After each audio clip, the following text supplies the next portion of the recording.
चलिए, good morning all of you. Next question revision करते हैं वर्कबुक का।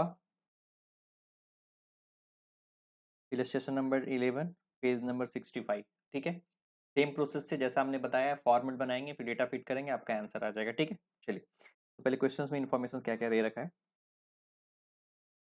From the following information you are required to estimate the networking capital. तो आपको networking capital calculate करना है। ठीक है, कॉस्ट पर यूनिट दे रखा है, रॉ मटेरियल का 40 रुपया दे रखा है, डायरेक्ट लेबर का 15 रुपया, over rate excluding depreciation.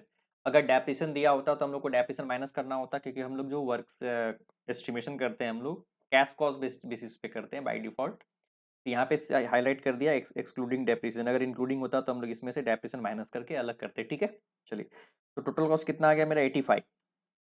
Selling price 100 per unit, मतलब बैलेंसिंग फिगर मेरा क्या हो जाएगा, प्रॉफिट हो जाएगा। ठीक है, आउटपुट 1,04,000 यूनिट पर एनम। जो कॉस्ट शीट बनाएंगे तो कितने यूनिट पे बनाएंगे हम लोग, 1,04,000 यूनिट पे बनाएंगे। तो ये हमारा यूनिट आ गया कितने पे बनेगा। रॉ मटेरियल स्टॉक, स्टॉक का कितना 4 वीक के लिए हम लोग स्टॉक रखते हैं। WIP 50% completion stage with full material consumption. मतलब यहाँ पे डायरेक्टली क्वेश्चंस में दे दिया WIP का जो वैल्यूएशन करना है, मटेरियल का कितना लेना है 100%, बाकी का 50%। तो ज्यादा टेंशन है नहीं, क्वेश्चन में क्लियरली दे दिया। नहीं भी देता तो हम लोग यही करते थे, मटेरियल का 100% लेते हैं और बाकी का 50% लेते हैं। यहाँ पे क्वेश्चंस में डायरेक्टली बोल दिया गया है, तो कंफ्यूजन है ही नहीं। ठीक है, और कितने दिन के लिए, 2 वीक के लिए। ठीक है, फिनिश्ड गुड का स्टॉक कॉस्ट ऑफ प्रोडक्शन पे लेना है 4 वीक के लिए। क्रेडिटर, क्रेडिटर कितना लेना है आपको, सप्लायर मतलब मटेरियल पे लेगा जितना हमने मटेरियल परचेज किया, 4 वीक के लिए इस पे निकलेगा। ठीक है, डेटर को हम कितने दिन का देते हैं, 8 वीक पे। तो यहाँ भी कंफ्यूजन आता है कि कॉस्ट ऑफ सेल्स पे लेना है कि किस पे लेना है। जो भी लेना है आपको एजम्पशन ले लेना है यहाँ पे। ठीक है, तो यहाँ पे हमने एजम्पशन ले लिया, यहाँ पे कॉस्ट ऑफ सेल्स पे निकाला है। तो सबसे पहला क्वेश्चन में आप यही करेंगे, सॉल्व करने से पहले एजम्पशन लिख देंगे, debtor have been valued at cost of sales. तो डेटर का जो वैल्यूएशन करेंगे आप किसी पे भी कर सकते हैं, सेल्स पे या कॉस्ट ऑफ सेल्स पे, लेकिन ज्यादा अच्छा इन्फॉर्मेशन कॉस्ट ऑफ सेल्स होता है, क्योंकि जो बैंक जो हमको फाइनेंस करती है प्रॉफिट के लिए, प्रॉफिट पार्ट के लिए नहीं करती, सिर्फ कॉस्ट पार्ट के लिए करती है। तो हमने क्या एजम्पशन मान लिया, कॉस्ट ऑफ सेल्स पे वैल्यूएशन। तो हम लोग डेटर का जो वैल्यूएशन करेंगे किस पे करेंगे, हम लोग कॉस्ट ऑफ सेल्स पे करेंगे। ठीक है, ये हर एक क्वेश्चन में आपको कंफ्यूजन रहेगा। बोलता है cash at bank is expected to be 1 lakh. आपको कैश बैलेंस कितना 1 लाख क्वेश्चन में दिया, डायरेक्टली क्वेश्चन में लिख देंगे हम लोग एस्टिमेशन ऑफ वर्किंग कैपिटल। बोलता है assume that the production is बोलता है sustain at the even place of the during of 52 weeks all the year. मतलब पूरे साल में जो प्रोडक्शन काम चलता है 52 वीक, तो हर एक जगह क्या लेना है हमको, 52 वीक्स लेके काम करना है।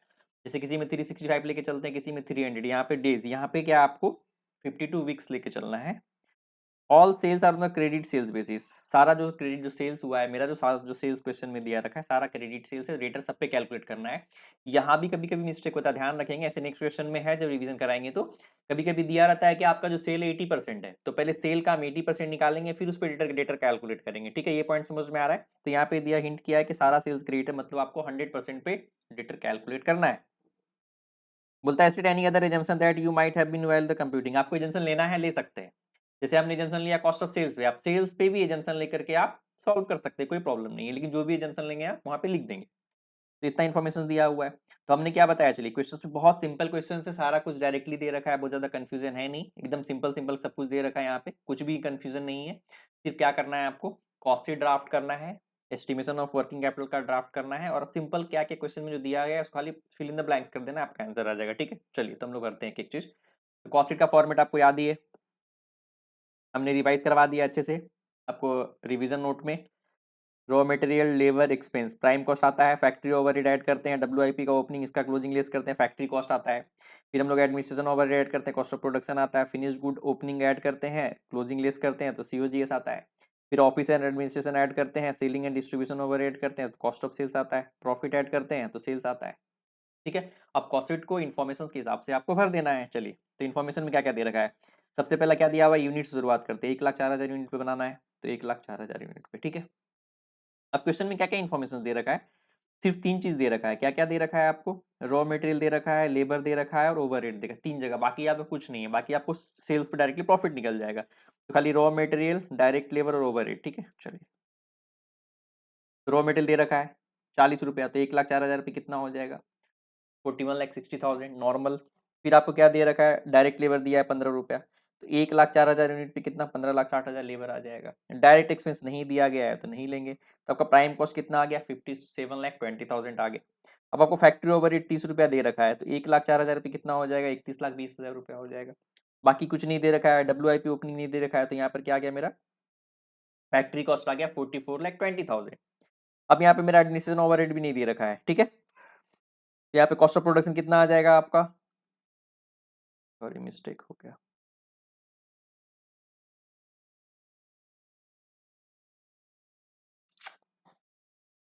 यहाँ पे मिस्टेक हो गया, 1 मिनट। तो यहाँ पे कितना हो जाएगा, यहाँ पे 57, ये आ गया आपको 88,44,000, प्रिंटिंग मिस्टेक है, ठीक है। 88,40,000, चलिए कॉपी पेस्ट मिस्टेक हो गया। आपका कॉस्ट ऑफ कितना है, फैक्ट्री कॉस्ट कितना आ गया आपका 88,40,000 टोटल की इसका, तो ठीक है। आपका यहाँ पे कुछ भी नहीं दिया गया है, तो आपका कॉस्ट ऑफ प्रोडक्शन भी 88,40,000 हो गया। फिनिश गुड कुछ भी नहीं दिया हुआ है, तो आपका कॉस्ट ऑफ गुड सोल्ड भी इतना हो गया।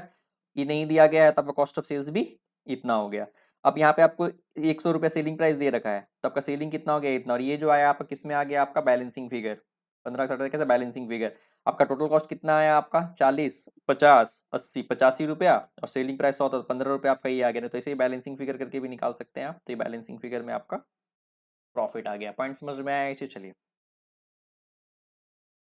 यहाँ पे ध्यान देंगे। यहाँ पे अलग से कुछ भी नहीं दिया गया था, note no separate admit selling distribution provided, total cost 85। तो इसके लिए मेरा सिर्फ सिंपल रॉ मटेरियल दिया गया था, डायरेक्ट एक्सपेंस दिया गया था, ओवरहेड दिया गया था, इसके अलावा कुछ भी नहीं दिया गया है, ठीक है। चलिए अब हम लोग करेंगे estimation of working capital. Simple format current assets में क्या क्या आता है, नॉर्मली रॉ मटेरियल आता है, WIP आता है, फिनिश गुड आता है, डेटर आता है, कैश आता है। उसमें आपको रॉ मटेरियल फॉर क्रेडिटर आता है, वेजेज आता है नॉर्मली, उसके अलावा कुछ कुछ एक्स्ट्रा आता है। तो यहाँ पे हमने पहले लिख दिया करंट एसेट में क्या, raw material stock, WIP, finished good, debtor, cash, ये नॉर्मली पांच छह आइटम रहता ही है। इसमें आया करंट लायबिलिटीज में क्रेडिटर फॉर मटेरियल और आउटस्टैंडिंग वेजेस, और भी कुछ रहेगा तो यहाँ पे आएगा। तो इसमें क्या क्या क्वेश्चन में दे रखा है, यहाँ पे ध्यान देंगे। आपका कंज्यूम कितना है रॉ मटेरियल 41,60,000, कितने वीक के लिए, 4 वीक क्वेश्चन में दे रखा है, तो निकल गया। WIP इसका वैल्यूशन करना पड़ेगा, कैसे वैल्यूशन करेंगे, रॉ मटेरियल का 100% लेंगे, लेबर और ओवरहेड का 50-50% लेंगे, और कितने वीक के लिए लेंगे, क्वेश्चंस में कितना दे रखा है। चलिए तो मेटल का हमने कितना ले लिया, 100% ले लिया, लेबर का 50% ले लिया, 15,60,000 का 50%, ओवरहेड का 50% ले लिया, टोटल मेरा 65 लाख आया। तो WIP मेरे पूरे साल भर में कितना रॉ मटेरियल कंज्यूम होता है, 65 लाख मेरा वहां पे WIP होता है। उसमें कितना मेरा 2 वीक का हम रखते हैं, तो 2 वीक का हमने निकाल लिया 2,50,000, 2,50,000, ठीक है। Finish good cost of production में निकालते हैं, तो कॉस्ट ऑफ प्रोडक्शन मेरा कितना है 88,40,000, 88,40,000 कितने महीने के लिए फिनिश गुड रहता है, 4 वीक के लिए रहता है, 4 वीक का निकाल लिए। डेटर कितना है, कॉस्ट ऑफ सेल्स पे निकालें, अगर सेल्स पे लेते तो हम किस पे लेते, 1,04,00,000 पे लेते, लेकिन हम लोग कॉस्ट ऑफ सेल्स पे लिया है तो 88,40 पे लिए, तो 88,40 कितने महीने का डेटर, 1 वीक का, तो 8 वीक का डेटर रहता है, तो 8 वीक का हमने वैल्यूएशन कर लिया। कैश बैलेंस क्वेश्चन में डायरेक्टली दिया हुआ 1 लाख रुपया, टोटल करंट एसेट में कितना आ गया 27,10,000 आ गया, क्लियर है। चलिए अब क्रेडिटर फॉर रॉ मटेरियल कितना, तो यहाँ पे बात बात आपको बारह बता रहे हैं, यहाँ पे परचेज पे निकाला जाता है, कंज्यूम पे नहीं। तो यहाँ पे बोलेंगे सर आपने 41,60,000 पे निकाल लिया, अगर ओपनिंग में क्वेश्चन ओपनिंग क्लोजिंग नहीं दिया हुआ तो ये निकलता। अगर ओपनिंग क्वेश्चन है, ऐसा क्वेश्चन आपका है, रिवीजन में आएगा, अगर ओपनिंग क्लोजिंग होता है तो वहाँ पे क्या होता है, वहाँ पे फिर आपको परचेज निकालना पड़ता है। अभी कुछ नहीं दिया गया है तो कंज्यूम इक्वल टू परचेज हो जाता है यहाँ पे, ठीक है। तो यहाँ पे 4 वीक के लिए हमने निकाल लिया, कंज्यूम को परचेज मान लिया, और परचेज पे हमने वैल्यूएशन कर दिया 4 वीक के लिए। आउटस्टैंडिंग वेजेस नहीं दिया गया है। अच्छा यहाँ पे आप ध्यान देंगे, यहाँ भी क्वेश्चन में मिस्टेक होता है, क्या मिस्टेक होता है यहाँ पे ध्यान देंगे। इसी क्वेश्चन में क्या बोला है, देखिए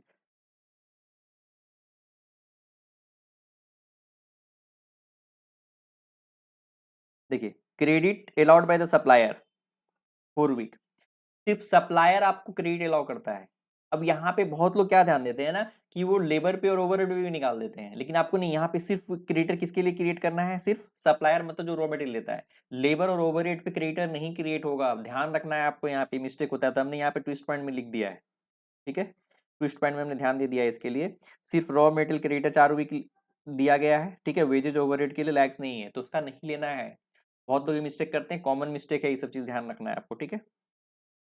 चलिए क्रेडिटर भी हो गया, तो टोटल करंट लायबिलिटीज आपका 3,20,000 आ गया, ठीक है। तो करंट एसेट कितना था आपका 27,10,000, करंट लायबिलिटीज 3,20,000, तो कितना आ गया आपका 11,95,000। कंटीजेंसी कुछ नहीं दिया गया, नॉट आस्क, तो छोड़ देंगे। नेटवर्किंग कैपिटल रिक्वायर्ड कितना आ गया 23,90,000। बाकी हमने बता ही दिया, वर्किंग बता ही दिया, एजम्पशन हमने लिया तो बता ही दिया। आपका फाइनल आंसर कितना आ गया 23,90,000। यहाँ पे ट्विस्ट पॉइंट में क्या क्या ध्यान देना है, डेटर को हमने किस पे लिया है, कॉस्ट ऑफ सेल्स पे लिया है, WIP 2 वीक का लिया है, मेटल का 100% और लेबर और उसका ओवरहेड का 50% लिया है। फिनिश गुड का वैल्यूएशन हमने किस पे किया है, प्रोडक्शन कॉस्ट पर किया है, प्रॉफिट ऐड नहीं किया, मतलब ठीक है, कॉस्ट ऑफ सेल्स पे नहीं किए। क्लियर है? चलिए, इस क्वेश्चन में कुछ नहीं था, सिंपल एक प्रिंटिंग मिस्टेक था, बाकी सब कुछ ठीक है, टाइपिंग मिस्टेक है। चलिए, तो उम्मीद करते हैं इस क्वेश्चन में भी कोई प्रॉब्लम नहीं हुआ होगा। ठीक है, रिवाइज कीजिए नोट से, फिर भी अगर कोई कंफ्यूजन होता है तो आप कांटेक्ट कीजिए, ठीक है, व्हाट्सअप कीजिए।